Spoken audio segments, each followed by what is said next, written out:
it's cool to see the Holy Spirit give that brotherhood even across the boundaries of language and geography and even cultures. It felt like I was here with people that I'd known for a really long time.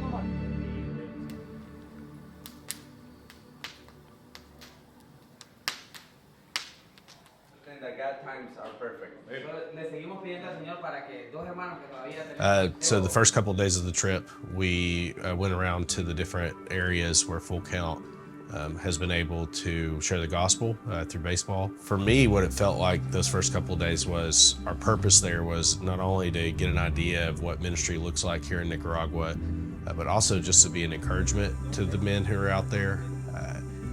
One thing I love about Full Count is that Full Count is about raising up Nicaraguans to be the missionaries in Nicaragua. I felt like the first couple of days was really to give us a full view of where these men were at, what ministry really looked like for them, what missions looked like in this area for them.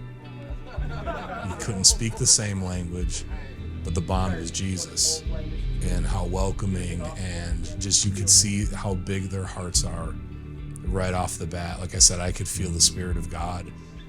I think what made it as enjoyable as it was is having 4 or 5 days leading up to the teaching to get to know the different people attending and getting to learn their stories and what their needs were and how to encourage them. It was really cool to get to teach and hopefully pass along some wisdom and above all encourage them to keep pressing on. God does not look at man like we Dios no mira la apariencia del hombre. He looks at the heart.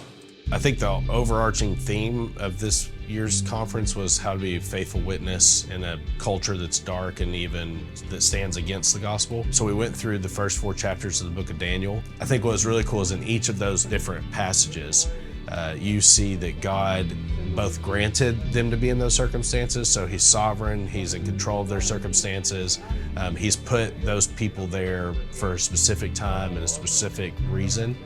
But he also walks alongside them. I mean, we see that in the fiery furnace, right? Like he's physically there with Shadrach, Meshach, and Abednego.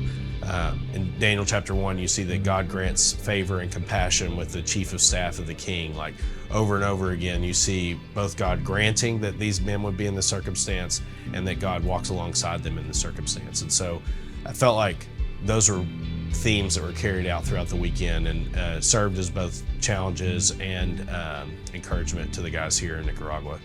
It was so awesome to see how hungry they were for it.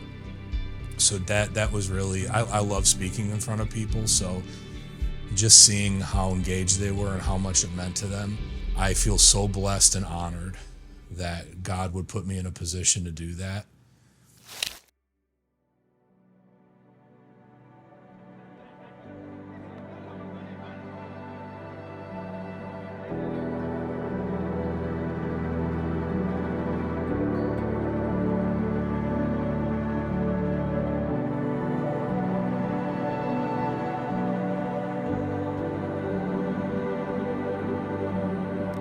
It was really cool to see new friends grow throughout the week and old friends as well, getting to love on them well and support them in something that they're really passionate about.